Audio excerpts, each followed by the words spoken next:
emulators, why they are valuable, and why people love them.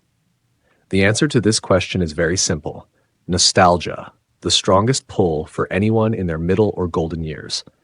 When we are young, everything is new and exciting, and possibilities seem endless. In later years, we tend to hold on to what we loved in our youth, in this case, old computers and consoles.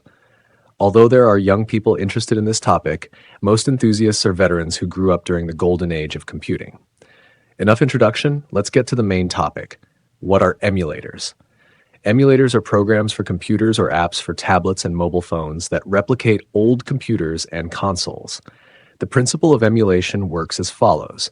The emulator program creates a virtual environment for programs written for old computers, e.g., Spectrum, Commodore, Amstrad, Atari, Amiga, etc., as well as for popular and less popular consoles, e.g. Sega Master System, NES, Sega Genesis, SNES, TurboGrafx, etc.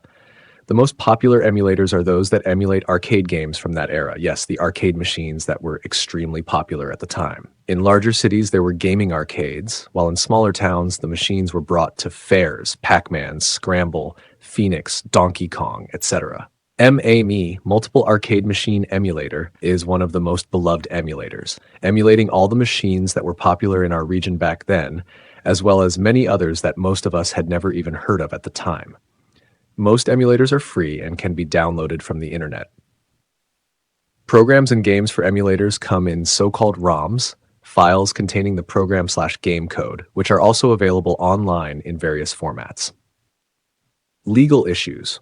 Regarding old computers, there are generally no problems, and there are legal websites such as c64.com for the Commodore 64 or emuland.net for various computers that contain many programs and games for these computers, as well as the emulators themselves.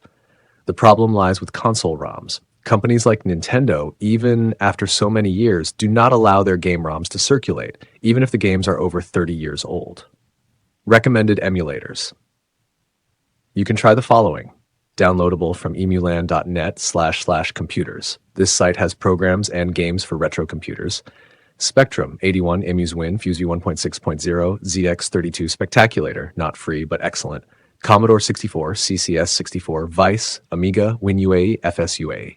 There is also an emulator that covers a wide range of old computers called MESS, Multi-Emulator Super System. For consoles, Project 64 for Nintendo 64, Nestopia for NES, SNES 9X for Super NES, Fusion for Sega Mega Drive, Sega Genesis, and Sega Master System, Dolphin for GameCube Wii, DSMUMI for DS, Citra for 3DS, MGBA for GBA Game Boy, and many others.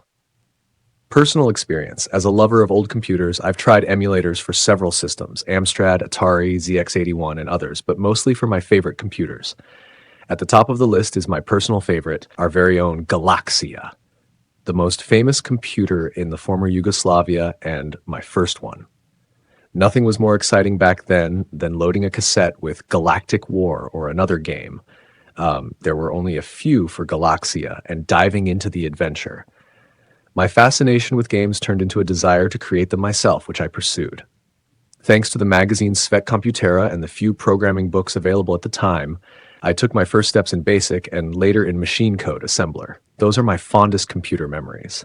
The best emulator for Galaksija, in my opinion, is the one integrated into MESS, which includes many other computer systems besides Galaksija. For Spectrum 48, 128 plus 2 plus 3, I use ZX32, and I was also impressed by Spectaculator, though it's not free, it has a 30-day trial. The most common ROM formats for Spectrum are .tap and .tzx. For Commodore 64, I mostly used CCS64 because it emulated the smooth scrolling perfectly after setting the resolution to 1280 by 768 by 32.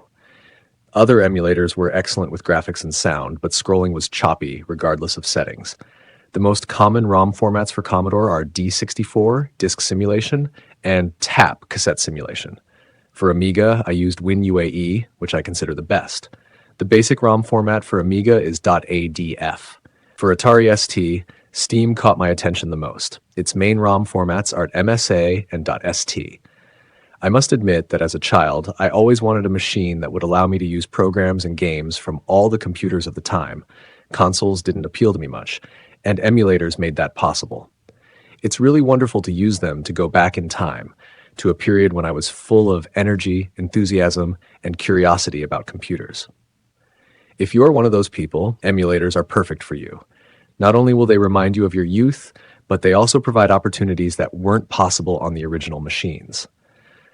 Programs load instantly or very quickly, depending on the emulator, without errors. All the tools for your desired machine are available online. You can try multiple emulated disk drives, save the entire RAM, and much more. In short, try emulators. You won't regret it.